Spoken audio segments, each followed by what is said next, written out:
ధనం విషయంలో ఉత్తములు, మధ్యములు, అధములు వీళ్ళెవరు అనే విషయాన్ని మనకి చాణక్యుడు ఏం చెప్పాడు. అధమా ధనమిచ్చంతి ధనం మానంచ మధ్యమాహ, ఉత్తమా మానమిచ్చంతి మానోహి మహతాం ధనం. అంటే దీని అర్థం ఏంటి అంటే కనుక ఈ లోకంలో కేవలం డబ్బు కోసమే విపరీతంగా తాపత్రయపోయేటటువంటి వారు, డబ్బుంటే ఏ పనైనా చేసేటటువంటి వారు, డబ్బు కోసం మాత్రమే అనేక రకాల అవసరమైతే ఇంట్లో వాళ్ళను కూడా మోసం చేసేటటువంటి వాళ్ళు, వీళ్ళందరూ కూడా అధములు అవుతారట.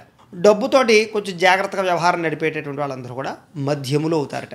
కేవలం ఉత్తములు మాత్రమే డబ్బు గురించి కాకుండా ధర్మం గురించి లేదా దానం గురించి, దయ గురించి, వీటి గురించి మాత్రమే ఆపేక్షిస్తూ జీవితాన్ని గడుపుతారట. అంటే సన్యాసులు లాంటి వాళ్ళు అనమాట.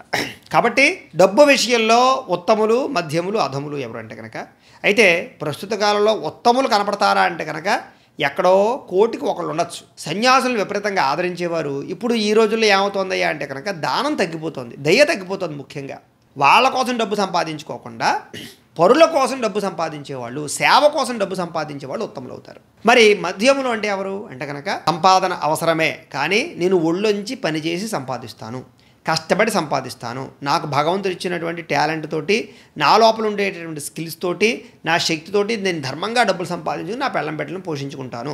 డబ్బు విషయంలో జాగ్రత్త, డబ్బుని గౌరవించి, డబ్బు అవసరం తెలుసుకుని డబ్బుని ధర్మంగా సంపాదించేవాడు మధ్యముడు అవుతాడు. ఇంకా అధముడు అంటే ఎవరు ఇంకా చెప్పుకున్నాం కదా మనం. డబ్బు సంపాదించడం ముఖ్యం, ఎవరు ఎలా పోతేనే. పక్కవాడు నాశనం అయిపోయినా పర్వాలేదు కానీ నాకు డబ్బులు ఇందులో మిగులుతున్నాయా లేదా, లేదా పక్కవాడు సామాన్యులు అందరూ నాశనం అయిపోయినా పర్వాలేదు, దీనివల్ల నేను గొప్పవాడిని, కోటీశ్వరుని అవుతున్నాను లేదా, అందరినీ తొక్కేసి నేను పైకి వస్తున్నానా లేదా అని ఆలోచించేటటువంటి వాడు డబ్బు కోసం ఎవరినైనా సరే, ఆఖరికి తల్లిదండ్రులకు మోసం చేసేటటువంటి మనుషులు ఉన్నారు ఈ రోజులో. వీళ్ళందరూ కూడా డబ్బు విషయంలో అధమాధములు అన్నారు.